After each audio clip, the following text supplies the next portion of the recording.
Bonjour, bon il est assez tôt, il est 7h30 mais en fait comme je m'approche de la trentaine je ne dors plus, allez savoir. Bon pour moi ne plus dormir c'est dormir 6 heures, il faut le savoir, parce que j'ai toujours dormi énormément, très facilement. Mais là je m'endors à minuit et demi, je réfléchis à trop de trucs, bon de toute façon j'ai trop de trucs dans la tête en ce moment. Et à 6h30 j'ai les yeux comme ça grand ouvert, grand ouvert. Cet hôtel, est-ce qu'on peut en parler s'il vous plaît? J'ai payé 85 € les 3 nuits. Ça va pour vous? Juste, je vous montre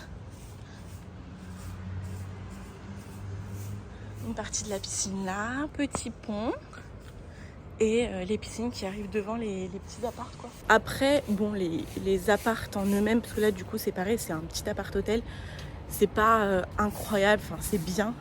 Mais je trouve que la qualité des parties communes est beaucoup plus élevée par rapport à la qualité des apparts. Je vais y arriver, excusez-moi, je suis très fatiguée. Programme du jour et après je vous explique pourquoi j'ai visité des maisons. Programme du jour, là je vais aller marcher. J'ai vu qu'il y avait 38 minutes pour aller jusqu'à la plage principale. Là, il y a un énorme ponton et tout. Et en plus il fait frais donc j'en profite là super tôt pour aller marcher. Surtout que moi j'aime me lever et aller marcher, donc si je peux le faire ici c'est très bien. Après je vais essayer des coworking. Je pense que cet après-midi, début d'après-midi, je ferai méga tranquille. Je vais profiter de la piscine où je vais aller à la plage. Dans l'après-midi, en fait j'ai trop de trucs de prévu. Waouh, mais quelle vie. Dans l'après-midi, je vais rencontrer un Français qui habite à Hua Hin, qui avait mis une annonce sur Facebook pour proposer à quelqu'un de faire une vidéo sur la Thaïlande. J'ai dit ah bah ok, bah je suis sur Hua Hin, allez c'est parti. Ce soir, je vais aller boire des coups avec une Thaïlandaise. C'est l'agent, je sais pas comment on le dit, qui m'a fait visiter hier les deux maisons, qui m'a dit ah mais Laura, faut que je te montre un peu la vie de Hua Hin et tout, donc on va aller prendre un dinner et have some drinks, donc ça va être trop bien. Bon, je pense que je vais aller marcher, je vais commencer maintenant. Je trouverai un spot sympa pour vous expliquer pourquoi j'ai visité des maisons.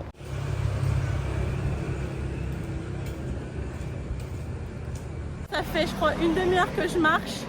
Je dois traverser, mais en fait ici je crois que les piétons, mais ils en ont rien à foutre.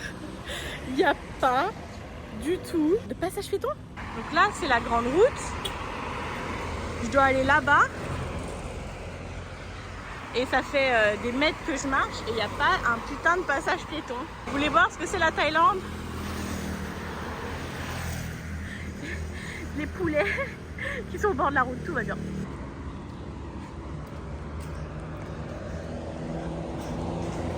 Ça y est, on arrive à un croisement, j'ai l'impression qu'il y a un passage piéton. Ça me rassure parce que j'ai pas envie de mourir juste pour aller voir la mer.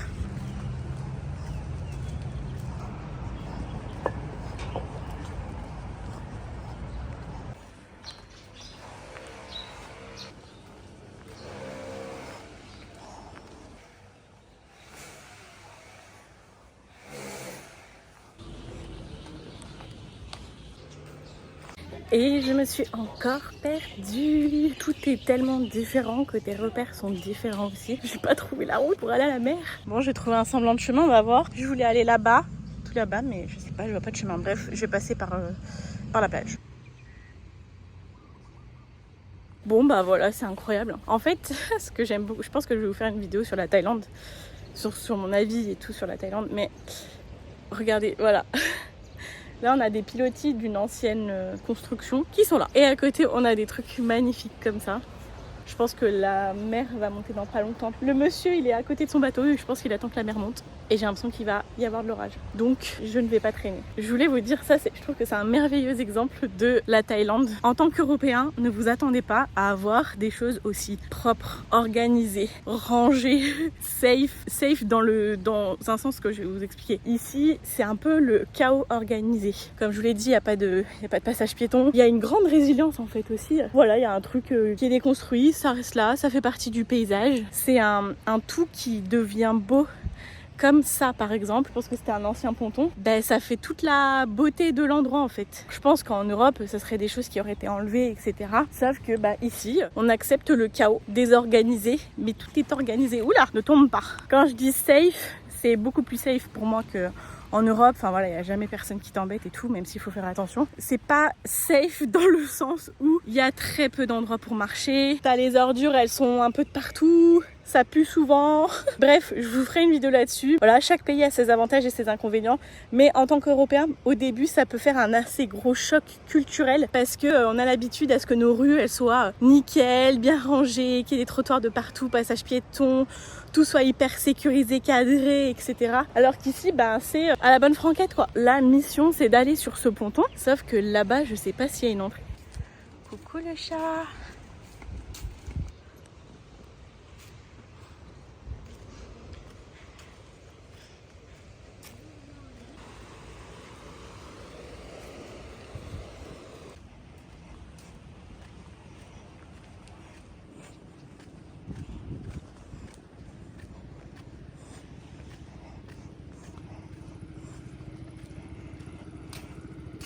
Je ne sais pas par quelle opération du Saint-Esprit j'ai réussi à vous poser. Je suis sur un ponton, bref, c'est presque dangereux mais c'est pas grave. Je voulais vous expliquer pourquoi j'ai visité des maisons à Hua Hin. Vous le savez peut-être, moi il y a de ça un peu plus d'1 an maintenant, j'ai quitté mon appartement. Je voyage un petit peu de partout. J'ai alterné entre Malaga, Bali. Après, je suis rentrée en France. Je suis retournée en Espagne, en Galice. Après, j'ai bougé pas mal en France. J'ai fait Bordeaux. Bref, je suis allée beaucoup chez ma sœur, tout ça. Et j'ai passé une partie de l'été en France. Là, je suis partie en septembre en Nouvelle-Zélande et je suis arrivée à Bangkok, en Thaïlande, il y a de ça 1 mois. Je suis vraiment une casanière de base. Si je peux rester 4 jours au moins dans la semaine sans sortir de chez moi, je suis très heureuse. Même si je suis quelqu'un de très sociable, j'ai besoin de ma maison. En tant qu'accumulator, si vous ne connaissez pas qu'est-ce que c'est l'accumulator, c'est un des 8 archétypes financiers. C'est en fait une partie de ma personnalité financière. Vous en avez 8. D'ailleurs, si vous voulez découvrir votre personnalité financière, vous avez un quiz totalement gratuit qui est le quiz officiel pour savoir en fait quels sont vos 3 grands archétypes financiers. Moi, pour indication, c'est la connector, la maverick et l'accumulator. Et en tant qu'accumulator, j'ai besoin d'avoir mon pied-à-terre, j'ai besoin d'avoir mon chez-moi parce que quand je n'ai pas une base solide, j'ai l'impression qu'il me manque quelque chose dans ma vie. Mon côté maverick, en plus qui passe quand même en premier, fait que je recherche une certaine liberté et grâce à ma liberté financière, aujourd'hui, je peux aller où je veux, quand je veux. Ça d'ailleurs, j'ai réussi à avoir cette liberté financière grâce à la compréhension de mes archétypes financiers, donc vraiment vas-y parce que moi, ça fait plus d'1 an que je voyage grâce à ma business money qui a été en grande partie facilitée grâce à la découverte de mes archétypes et à l'utilisation dans les stratégies de vente,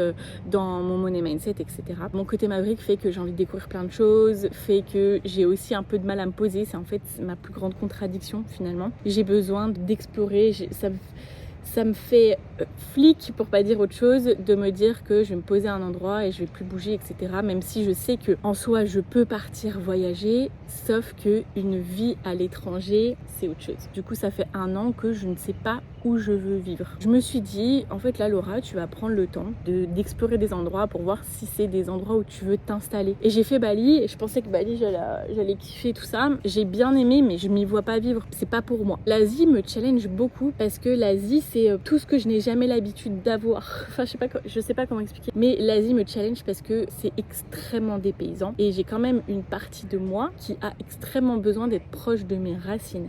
Donc j'ai besoin de trouver du connu, j'ai besoin de trouver quelque chose qui me rappelle à qui je suis de base, à d'où je viens, etc.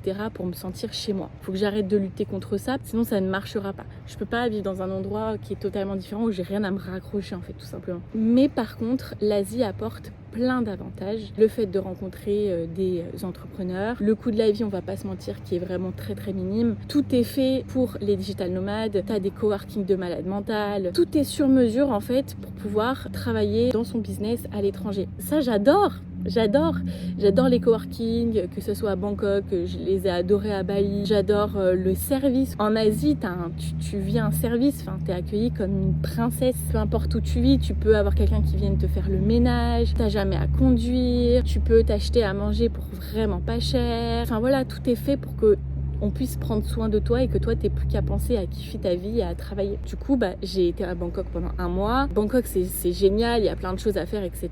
Sauf que moi je suis pas une meuf de la vie. Et je me suis dit, ok, peut-être le fait que ça soit très international, que tu puisses rencontrer du monde et tout, etc. Ça va changer quelque chose ou ça va peser plus lourd dans la balance. Sauf que ça n'est pas le cas. Ça n'est pas le cas. Et en fait, je suis beaucoup plus à l'aise à rencontrer du monde dans une ville qui est à taille humaine. les grandes villes en fait m'intimident énormément. Ça me demande énormément d'efforts, de chercher, d'explorer, etc. En un jour à Hua Hin, je pense que j'ai plus exploré qu'en un mois à Bangkok. Et c'est juste mon état d'esprit, c'est juste à quel point je me sens beaucoup plus à l'aise ici. Parce qu'ici déjà je respire. Voilà, de toute façon je savais que je suis pas une meuf des grandes villes, etc. Même si j'ai trouvé ça très grandiose et j'adore. Je me vois pas y vivre en fait. Pareil, j'aimerais bien avoir mon chien et tout. Puis en ville comme ça c'est pas trop... Voilà, ce sera pas trop mon truc. Je me suis dit Laura écoute, bouge-toi les fesses, explore un peu plus. Parce que la Thaïlande j'ai vraiment envie d'y donner une chance. Parce qu'il y a plein d'avantages. Je kiffe cet endroit. Du coup j'ai pris un coup de speed et je suis venue à Hua Hin pour 3 jours. Mine de rien j'ai posté des messages sur Facebook. Je vais rencontrer une personne aujourd'hui. Je vais en rencontrer une autre personne demain. Et en fait, je trouve que dans les petites villes, c'est beaucoup plus facile de trouver des communautés. C'est ma zone de facilité aussi. Dans des voyages comme ça qui te challenge tout le temps, enfin, des fois, il faut trouver sa zone de facilité. Il faut arrêter de lutter contre qui on est. Il faut faire les choses selon soi. Donc, du coup, je me suis dit, qu'est-ce qui peut me donner le meilleur feeling pour voir si la ville va me plaire? C'est d'explorer un maximum, mais aussi de visiter des maisons. J'ai fait quelques contacts, tout ça, et puis j'ai rencontré une agent qui, hier, m'a fait visiter 2 maisons. Et c'est trop bien parce que du coup, ça me permet de parler avec des locaux. Elle m'a expliqué plein de choses, j'ai pu poser toutes mes questions. Bien évidemment, elle veut vendre son truc, on est bien d'accord. Ne vous en faites pas. Mais ça me permet de get a sense of it, get a feeling of it. Du coup, j'ai visité 2 maisons. Il y en a une, ça le fera pas. Elle est un peu petite par rapport au prix et surtout qu'ils ont casé 3 chambres, mais sauf qu'elles sont minuscules. Et moi, j'aimerais mettre un bureau, mais il n'y a pas de quoi faire un bureau vraiment pour de vrai. Et aussi, mine de rien, quand on est arrivé, il faisait super chaud dans la maison et on est resté un quart d'heure et la clim n'avait toujours pas refroidi la maison.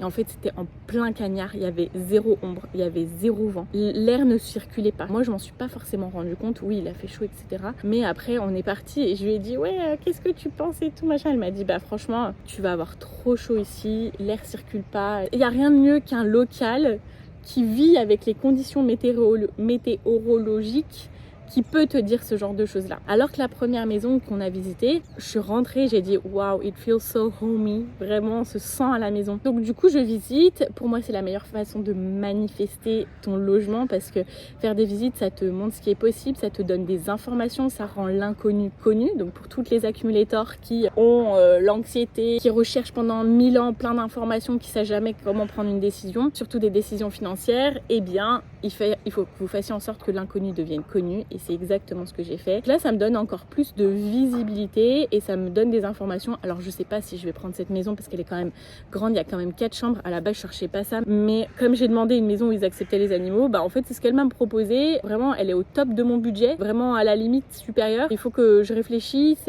Pour l'instant bon, c'est mon 2e jour à Hua Hin. Donc voilà, c'est des décisions de vie qui me challenge parce que j'ai beaucoup de mal à prendre des décisions dans ma vie, surtout que là je vais m'engager sur 1 an. Depuis que je suis ici, je sais pas, je me sens trop bien. Hier je suis allée au night market.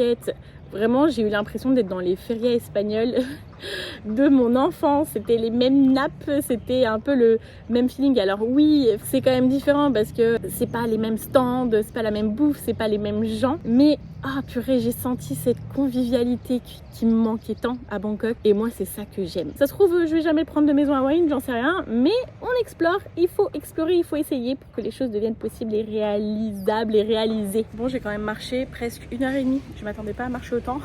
Donc là, je prends un Grab pour rentrer parce que là, ça y est, fatiguée. Je viens de commander le Grab. Je me suis changée, préparée. Je vais aller au 2e mall. Hier, je suis allée dans un mall, je sais même pas si je vous ai montré. J'allais au 2e mall de Hua Hin parce que il y a un coworking. Je vais manger là-bas et je vais tester le coworking et après je rentrerai.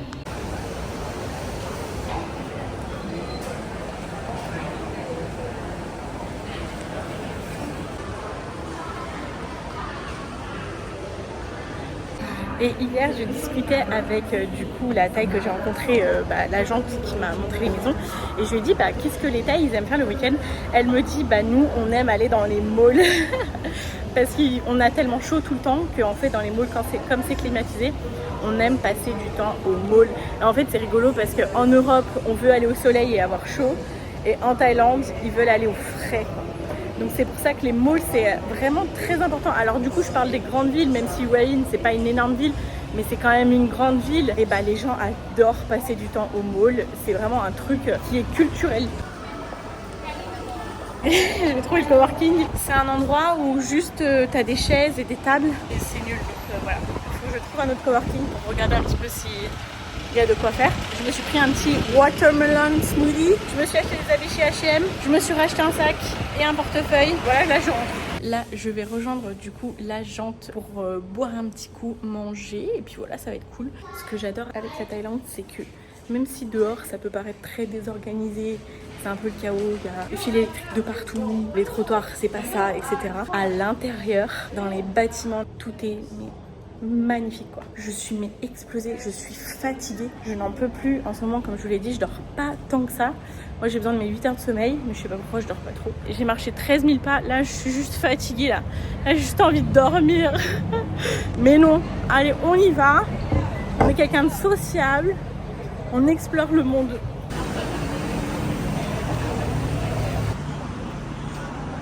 Apparemment on va dans un rooftop. J'ai peur. Tu sais, des fois il y a des trucs, tu te dis ok je vais aller dans le endroit, j'écoute les gens, mais et si c'est... Bon, il y aura les preuves sur mon téléphone si jamais.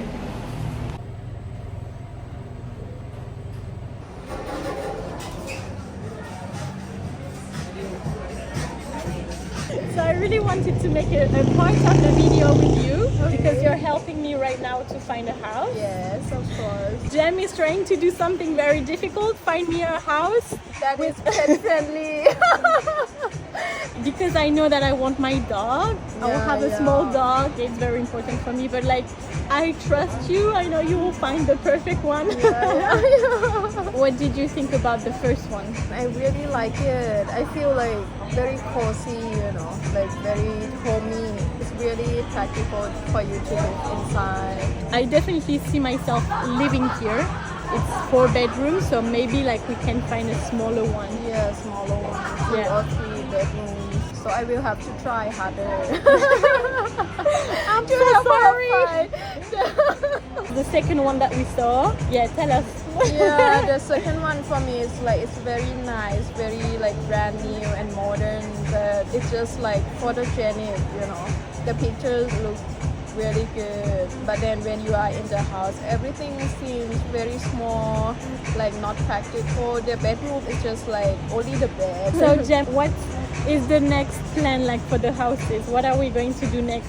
What are we going to do next? So I'm going to find you the best, I think, few more houses that we can have a look. Yeah, so you have more choices to compare, then you know exactly what you like and what you want. I know you're going to find one. Thank you so much, You're Jem, for coming into the YouTube channel. Thank you, Jem. Excuse-moi, je sais que d'autres avant moi ont fait le test et qu'ils n'ont pas aidé mes plans, mais je t'en prie reste. Laisse-moi t'ouvrir.